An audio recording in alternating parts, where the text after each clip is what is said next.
スニーカーの話で盛り上がっちゃったんですけどじゃあトレーニングの話に入っていきたいと思います、ちょっとトレーニングの話具体的に入っていく前にちょっと今の山本さんのスペックを教えてもらいたいんですけど、バックスクワット、フロントスクワット、デッドリフトで、それ以外に種目のベストとかも教えてもらえますか？バックスクワットが今の現時点で310、はい、でフロントが265、デッドリフトが2016年のこのジャパンクラシック出た時の282.5。靴ありですよね、しかもあれ。そう。シューズありで282.5ですよね。いや、そこも分かんないから、みんな履いてなかったの。後々知ったから、そう。後々言われたことだから。あれわざとじゃなかったんですね。それしか持ってってないもんね。コスチュームチェックそもそも知らないから、そのウエイトリフトは一足持っていけば試合できるじゃん。確かに。しかもミックスグリップでフックグリップって話でした。こう。なんかフックでしたよね。こっちこうでしたよ。フックしてましたよね。ミックスグリップでフック。でもあれはウエイトリフターの強みだよ。ダブルで持てるっていうのは。普通にオーバーハンドで。でもあれは抜ける。抜けるんですか？抜ける。さすがにちょっと重さが。そう。デッドがその時以来やってないかな。で、スナッチが165試合で。で、ジャークが208。なるほど。そのスナッチとクリーン&ジャークのベスト取った時はどれぐらいの階級だったんですか？体重。208は去年の世界選手権だから、89で、スナッチが165取ったのが2018年の世界選手権帰ってきた次の2週間後かな。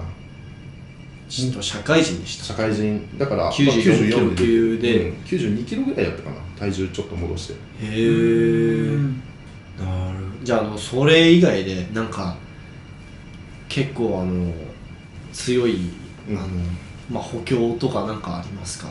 なんだろう、アップライトとか結構やるけどね。プッシュプレスでも何でもベンチでも何でもいいんですけど。いやベンチはやんない。ベンチは絶対やんない。俺はプッシュプレスとかプレスとかでもいいんですけど。得意種目？はい、得意種目とか補強とかあれば。いやプレス系は俺は苦手、どちらかというと。ほぼやんなかったし今まで。最近はやってるんだけど。そんだけ3頭でかいのに。3頭はね、で、そうベンチプレスとかプレスやっても3頭に全部入ってくる。こっちは肩に入ってこなくて、でベンチも胸に入んない。全部3頭。腕で上げちゃう感じなんですね。3頭に入っちゃうから、だから何やっても3頭入っちゃうんで。どんどんでかくなってきますね。そうだから肩は最近結構なんていうのかな、怪我が多くて、だからやっぱりレイズとか結構サイドとかもやるし、もうそこだけ細かいところを狙ってやってる。じゃないとやっぱりフロント大きいんだけどバックがもうなんかね、絶壁みたいに落ちちゃってて肩が。リアですよね。そうだからじゃあ山本さんといえばボックスが結構ボックスいっぱいやってるイメージなんですけど、ボックスの種目のベストはどれぐらいなんですか？ボックスナッチはね、でもね、多分ね、スナッチは130、40ぐらいしかできない。そうなんですね。クリーンができるけど。へえ。クリーンこそこの間230やりましたよね。あれは体重どれぐらいでやったんですか？91キロとか。そうなんですか。今より全然軽いんですね。時期的にオリンピックの最終予選が4月の終わりだから、そうアジア選手権だから、それに向けての調整で、一応とりあえずボックスから上げてた。で3月の初めだから、あれがそこから、ちょうど良くなって下から種目にどんどんやっていこうかなって時に、ちょうど3月の終わりに延期になったから、オリンピックが、だからその後体重一気に増やした感じ。ちなみにあれは床からできそうですか？今だったらできるんじゃない？正直言って230はもう限界ギリギリだったんですか？それともまだ余裕？いや、あの時結構ね、その前段階でセット組んでて、ハイも80で3本ぐらいやってて、90でその後90やって、で202本やって、200でハイできるかなと思ってできなくて2本やって、で10も2本やったから、で20、25、30って結構セット組んじゃってたから、疲労感が結構強くて、はい、でも体感重量軽かったからもう1セット35やろうかなと思ったんだけど、やっぱりちょっとストップかけた、あの時は。いやちゃんと調整すれば40そうだからもう時期的にやっぱり調整していかないといけない時期だから、はい、なんかその何にもかかってなかったらやったけど、はい、そう怪我がやっぱ怖かったから。じゃあ薬240ぐらいまでやったらうまくはまれば取れるかも。だから今まあその体重増やして、はい、まあ100キロ近いから、はい、だからもう少しこう強化して、まあ、スクワットもついてきて、でデッドとかやっぱりその背中とかももう少し強化していったら、まあ、240ぐらいは見えてくるんじゃない。逆にじゃあボックススナッチはやらないんですか？できない。できない。できない。なんかそれは単純に苦手っていうか。じゃあ今体重は100キロぐらいで、それは、まあ、あんま公表できないんだけど、まあ、100キロ近く。公表できないんですか？公表できない。それは山本さんが公表してだってその SNS とかでも山本さん今何キロですかってめっちゃ来るんだけど、でもそれは戦略的に分かんないじゃん。81でオリンピック目指してるかもしれないのにさ。ね。体のサイズと81が全然合ってない感が。もしかしたら109かもしれないし。まあそっちの方が。だから100キロ近くって言っとけば、まあ、85でやってた選手だからもしかしたら81で来るかもしれないし。いやもうみんな96で出るって確信持ってますよ。確信持ってますよ。確信持ってる。はい。でもあと2試合俺81で出たらチャンスあるし、109で出てもポイント取ってるから別にどんなポイントでもう出場権だけいればね。そうですね、確かにわからないですね。もしかしたら73だってもともと6級だったしね。そうだよ。なんなら62だったんで、61まで減量あと2回しても61で出るチャンスあるもんね。確かに、もう6級の山本さん見てみたい。もう筋のバキバキの山本さん。骨だけだよ。骨だけ筋肉と皮しか残ってない。それで高橋選手と戦うのもなかなかやばいですね。それは陽一に失礼だけど冗談だけど。じゃあまあ今は96として出るだろうということで、話が上がってきてるんですけど、じゃあ96級として出るとしたらこのぐらいの数字は狙いたいっていう数字はありますか？まあその普通に考えたらメダル圏内が、はい、400やればもう絶対なんだけど、はい、ちょっと普通に自分の実力からして400は厳しいと。でも390がメダルラインだった場合に、70の220でしょ、はい、そこはいけるかなとは思ってる。でもジャークはスクワットがついてくれば伸びるもんだと思ってるから、はい、でもスナッチ5キロしか伸びてないじゃん、そこの部分は、はい、やっぱりそこはね、やっぱり体重増やして思ったんだけど動きにキレがなくなっちゃう、どうしてもこのやっぱり身長に対してのこの体重だとどうしても重さ感じてしまったりとか、はい、握りのフックの感覚とかもやっぱりちょっと違うし、そこをあと、まあ、苦手意識もあるから、まあ、そこは冷静に考えて伸ばしても多分170でもジャークはまだチャンスあると思ってるから、でそこはかけて220で、で合わせて390、これやればでもチャンスある。結構可能性はありますね、今の流れ見てても。オリンピックで TN タワー出ない可能性がすごい高い。そうだからその可能性あるし、何があるか分かんないから、はい、今トレーニングの中でスクワットとか何キロぐらいまで目指してますか？とりあえずやっぱりTN タワーがやってる320はやりたいよね。だってテクニック下手でも320で230やってるんだったら自分が目指してる220は多分到達できると思うから、だからまあ320はしっかりクリアして、まあ、来年のその選考には臨みたいかなと思ってる。じゃあこの間やってた220の19レップとかっていうのはあれは、意味はあってやってたんですか？筋肥大を狙ってやってはいるけど、じゃあ締めにやった感じ。そうだ。いやでもあれはもうトレーニングだけ。ただ前段階で5日連続スクワットしてて、そうめっちゃ追い込んでて、その前の日もインターバルやってるから 5×5 の後のインターバルやって、次の日もう何やろうかなって思って全然思いつかなくて、もうパッと終わらせたかったから、もう220で20本やろうかなと思って思いつきでやったメニューみたいな。ちなみにあれは20本いけそうだったのにできなかったです。なんか結構19発目も余裕あった感じ。余裕あったんだけど、動画で見れば余裕があったんだけど、なんかね、あそこまで行くと息切れとか、なんか息が上がってなんかね、もう意識が朦朧としてるのと、次座った瞬間にもしかしたらバーベルに挟まれてるんじゃないかなとか、なんかすごい恐怖心があって、足の力補助つけてないから。なるほど。そう。なんかそれは似たようなことやったことあるんで、ちょっとわかります。やばいよね。怖いよね。あれはあんまりやりたくないですね、正直。ちなみに昔200キロで20発でしたっけ？20発、そう、2年前ぐらいだった。2分間ぐらいずっとひたすら200キロスクワットしてるのが。でもあの時はペースがすごい速くて、1分ジャストで終わらせて、1分ジャストで全部完結させた。あの時よりは全然苦しかったんですね。あの時よりも苦しかったし、時間的にも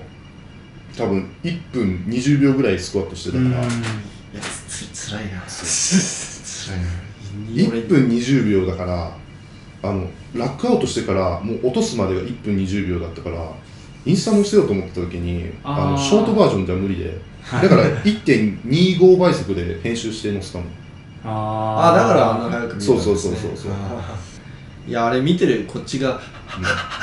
もありがたいことにパワーリフターの人も何人か挑戦してくれて、やりましたね。今ツイッターで220キロレッグチャレンジです。できる人もだいぶ限られてくるけど、別に俺は狙ってやってないしね。もう練習でも勝手にああやってね、乗っかってきてくれる人がいるってありがたいよね。じゃあ今はそのコロナ感染拡大で、試合も全然ないじゃないですか。一番近いのがあるとしたら12月の全日本だと思うんですけど、結構試合がない時ウェイトリフターってトレーニング内容変わってくると思うんですけど、今はどういった、スクワットの話もしたんですけど、それ以外はどういったトレーニングされてるんですか？スクワットはメイン、今言ったメインなんだけど、それ以外はやっぱり状態のトレーニングが自分的にはね、プレスやっても3分しか入んないとかあるから、だから肩周りを大きくしたければ、肩周りの入る種目を選んでチョイスしたりとか、背中も重要だと思うから、やったりとかしてるんだけど、ただ、今拠点にしているブラックシップスも、フリーウェイトはあるんだけど、やっぱりどうしてもフリーウェイトだけじゃ入んない筋肉もあるから、最近ね、エニタイム入会したんだよね。で入会したその日に写真撮ってくださいって言われて、スタッフもそうだし、もうあからさまトレーニング中ずーっと見てくれる人がいて、ちなみにどこの行ったんですか？僕も行きます。いやダメですここで行っちゃうとみんな来ちゃう。だから日中行くとやっぱりお客さん多くて、向こうも俺自分別に集中できるんだけど、向こうが集中してないのはなんか同じトレーニングしてる人として嫌だから、なんかその自分で言っちゃうとキモいけどでもめっちゃ見てくるの分かるからなんかすごい嫌でで夜中行ってる今。深夜とか。そうブラックシップスが1時過ぎぐらいから練習して、で帰ってご飯食べて、で夜中の11時とかから1時ぐらいまで。だから昼夜逆転してるから今生活が。じゃあもう何時ぐらい寝てるんですか？寝てるのは3時とか4時とか。だからもう本当にみんなが起き始めてる頃爆睡してるよなんかね思うんだけど、分かんない、若ければ入るのかもしれないけど、ウェイトリフティング動作どんだけやってもパンプしてる感じはしない。それは間違いないと感じたことでもウェイトリフティングは筋肉が大きくなってそれを使いこなせる選手が強いわけだから、だからウェイトリフティング動作だけで体を大きくしようっていうのはちょっと無理だよ。いやなんかもうドーピングしてない分その分筋トレするしかないと思います。そうだよ。だから海外選手は何やってるか分かんないから、だからそればっかりお手本にするんじゃなくて、日本人は日本人なりのトレーニングの仕方を新しく見出していけばいいと思う。その韓国のナショナルの言ってたね、コーチとも話したんですけど、めちゃくちゃ筋トレやらされてるらしいです。そうだから割合で言ったら3割種目7割筋トレって韓国は言うよね。ああ、そうですか。昔からよくそれは聞いた。知念さんこの間のインタビューした時でも9割ぐらい筋トレみたいな、だから最近で言ったらまだ俺が学生の頃は、体も大きかったしキレてたし、なんか、試合会場とかで歩いても、名だたる指導陣が「お前そんなに筋トレしたってウエイトなんか意味ないよ」って、スクワットそんなに強くたって意味ないよって言われたんだけど、でも今実際にナショナルメンバーの一人一人の練習を見ていくと、やっぱり筋肥大メニューがあっての移行期で試合期っていう風にやっぱりピリオダイゼーションがすごいしっかりしてて、だからこそ強いっていうのが分かるから、だから筋トレがあながちダメっていうんじゃなくて、必要なところに必要な筋肉をつけていけばウエイトは強くなると思う。使いようってことですね。それは胸バンバン大きくしてビルダーみたいな体型だとやっぱり肩の入りとか制限がかかったりとかするだろうから、やっぱりウエイトは背面後ろが大きければ大きいほどやっぱりね強くなると思う。じゃあトレーニングの話いろいろしたと思うんですけど、トレーニング以外も、結構大事じゃないですか、食生活とかリカバリーとか、そういった体のコンディションのために気を使ってることってありますか？サプリメントはめちゃくちゃ取るよね。どういったものを取るんですか？必要最低限だよ。そのトレーニングする上でね、みんなが思い描いてるような、クレアチンもそうだし、プロテインもそうだし、でも、その摂取のタイミングとかもすごい気使ってるし、なんか1回にドカ食いとかもあんましない、食事とかも。やっぱり本当にボディービルダーから学ぶべきことも多くて、やっぱり筋肉を作る上ではそのジャンルの人から学ぶのが一番なわけで、確かにこの言葉深いなと思うんだけど、なんか筋肉を作るのは、体を作るのは家ですること。トレーニング場では筋肉を壊す行為をしてるんだけど、筋肉を育てるのは家でいかにいい食事をとってるか、良質なものを。アメリカでこういう表現の仕方があって、なんか筋肉はキッチンで作るものだみたいな、そういうことですよね。だからやっぱりそういうのがまだ、日本も定着しつつあるけれども、ウエイトリフティング界ではまだそのトップの選手はそこにね、重きを置き始めてるから強くはなってると思うんだけど、なんかナショナルの合宿とかでそういう会みたいなのないんですか？ナショナルはないよ。だから栄養指導とかもあんまりないから、だから自分が興味あることは自分でね調べていくしかないと思う。だからナショナルは強い選手が集まって練習してるだけ。だからそれ以外のことは管理されないし、トレーニングメニューもほぼ提示されるんだけど、みんな好きなことやってる。その決まったテンプレートとかもないんですよね。この日はスナッチをやり込む日とかもそういうのもない。あるんだけど、一応ね形としてはあるんだけど、でもその選手の疲労感とか、今日はちょっと違うなって気分が乗らないなとか、ナショナルでも全然あるから、だから自分は今これをすべきだって思ってる選手はそれをやってる。その専属のコーチがついてプログラムを書いてくれるとか、そういうアメリカだとそれが結構当たり前なんですけど、そういったことはないんですか？そうだね、選手によってはいるのかもしれないけど、俺も知ってる限りはなんかみんな自分で管理してるんじゃないかな。ちなみに山本さんは自分で書いてるんですか？メニューを。なんかね、きっちりは書いてない。で、基本的に練習ノートもあんまりつけない。っていうのも、なんていうのかな、メニュー書き始めて、でセット数書き始めると、なんか自分の疲労感に関係なく、今日は昨日10セットやってから今日も10セットやらないといけないとかで、どんどん体潰していったりとかあるから、だからもうその日の自分の感覚でやっていったりとかで、練習メニューもある程度決めるんだけど、練習場行って今日ちょっと違うなと思ったら変更は全然するし。かなり特殊ですね。めっちゃ適当だよ。まあまあ悪く言うと適当かもしれない。適当感じの適当も、そうだから今日何すんのって言われても練習始めにこう決めてるんだけど全然言ったことと違うことやってたりすることもあるから。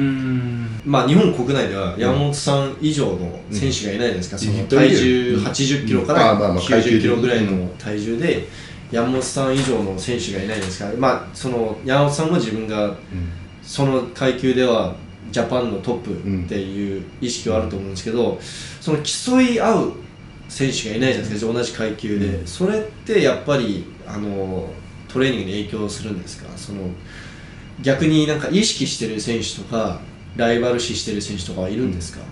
まあその階級で言ってはいないかもしれないけど、ウェイトリフティングってその、まあ、シンクラ係数とかロビーポイントとか今、いろいろその自分の、ね、実力を測れるものがあるから、そういったもので例えば今内とか宮本とかやったら、もうとんでもない記録やってるわけじゃん、自分の階級で言ったら。でそういうのをちゃんと、ね、指標としてやっぱり自分で把握してるっていうのはすごい重要だと思うから、だから俺の中では今までずっと同級生の糸数陽一がこれぐらいやってるから、同級生の中で一番になるにはこれをやらないといけないんだなっていう指標があったし、今宮本今内が出てきて、またこれからどんどん出てくるんだろうけど、やっぱりそういうのを意識してるのとしてないのじゃ全然違うと思う。他の国の選手で意識してる選手とかいますか？いやまあそれは消えちゃうでしょ、自分の階級だったら。それはライバルとしてですか、それとも一つの目標としてですか？まあライバルって言ったらもう全然あれだから、まあ目標の一つなんだけど、いかにあそこに近づけれるかだと思う。僕結構自分の中でウー・ドンジュ選手といい勝負かなって思ってたんですけど、まあそういやでも彼も結局目指すところはそこだから、2人でそこでなんかこまごまあと1キロ2キロ競ってるよりはやっぱり2人の行きたいところは多分ティエンターのあそこのレベルだと思うから。ちなみに日本、まあ、今ちょっと話したんですけど、もう日本のウェイトリフティングの未来は結構明るい感じですかね？明るいと思うよ。その東京オリンピックだから俺らが今強化してもらってて予算バンバン出してもらってるんだけど、でもだからこそ記録は引き上げておかないといけないと思う。必ずそれを超える世代が出てくるから。じゃあもう今のうちにもうスタンダードを高く設定して、これから出てくる選手のために選手たちに頑張ってもらう。そうだ。ちなみに今も山本さんぶっちゃけ十分貢献してると思ってるんですけど、どのようにウェイトリフティング、日本のウェイトリフティングに貢献したいと思ってますか？難しい質問だねそれは。今もぶっちゃけもうウェイトの人気がその日本で人気になってきてるのも、正直山本さんの影響がものすごく大きいとは思う。それだけでぶっちゃけ十分だとは思うんですけど、なんかそれ以上にもっとなんかやりたいとかありますか？だから自分がウェイトリフターだからウェイトリフティングを売りにするっていうんじゃなくて、言ったらスクワットが強いからパワーリフターの人がウェイトリフティングを見てくれてるように、だから俺はそのパワーリフティングの方でアプローチかけていったけど、このスタイルはこれからも貫いていこうとは思ってるんだけど、自分ができるのはそこまでだと思う。だからその他にできるジャンルのリフターが出てきたらそっちでどんどんアプローチかけて、でそっちでちょっと知名度を上げてからウェイトリフティングを専念していけばいいと思うから。でもうちのアルソックの選手すごいバラエティに富んでる。そうですね、持田さんもそうですし、持田もアーティストだもんね、もう言ったら松本さんも特殊ですしね。そうだから松本奈美香なんてなんかちょっと女性のコメディアン的要素があるもんね。女芸人みたいなのがありますね。女芸人っぽいところがあるから、で八木かなえなんてもうシンプルに美人リフターじゃん。そうですね、それだけで箔がつきますよね。そうだからアルソックの選手はすごい。そうか、八木さんもアルソック。そうだよ。そっか、面白いでしょ。そうですね、面白いですね。じゃあ山本さんは東京はもちろん出るとして、今年齢おいくつでしたっけ？今年29。じゃあ来年東京オリンピックだと30の年。じゃあ結構30になってから今後のキャリア考えていくリフターが多いと思うんですけれども、パリも出る予定なんですか？一応出るつもりでトレーニングしてるんですか？まあ正直なところ、東京オリンピックでメダル取るっていうのは、自分の中での最終目標、最終目標じゃない、一つの通過点ではあったんだけれども、でも階級変更がこう行われて、現実的に考えたときに自分の96キロ級でやるとしたら、自分のピークパフォーマンスは多分パリだと思う。体作りがちゃんと間に合ってピークを持っていけるのは、そのさらに2024年、そのパリ直前でまた階級変更が行われる可能性が高いって言われているんですけれども。だよね。でも90キロ台で90キロ台のそこの階級はあると思ってるから、だから例えば60キロ級から始まって10キロ刻みだったら90キロ級あるし、多分100キロ級近くあっても、そこで挑戦すればいいと思ってるし、じゃあもう出る気満々ということで、じゃあもう引退のことはあまり考えてない感じですか？引退のこととか考えてます？引退後のキャリアとか。今現役しながらでもなんかいろいろやっていきたいなと思ってるから。じゃあもうできる何かやるとは明言できないしけど、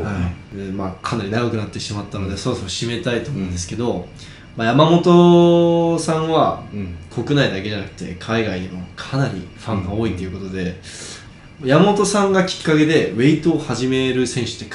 始める人ってかなりいるんですよ。確か石田君もそうなんだ。スクワットが強いっていうのが入って、パワーやってたんで、ウェイトリフティングをやればスクワットが強くなるんじゃないかという思いで始めたのがきっかけなんで、僕も結構、きっかけではあったんですけど、やっぱり最初の方見始めた選手ってクラレンス・ケネディ、ディミトリ・クロッコフ、山本俊樹だったんで、この大体僕の年代の人たちはこの3人。そうなんだ。僕の今通ってるジムにも山本さんがかっこよくてみたいな人多いんですけど、海外にもかなりいるんですよ、そういう人。じゃあウェイトリフティングの山本さんのファンの皆さんに対して何かメッセージありますか？ないです。ありがとうございました。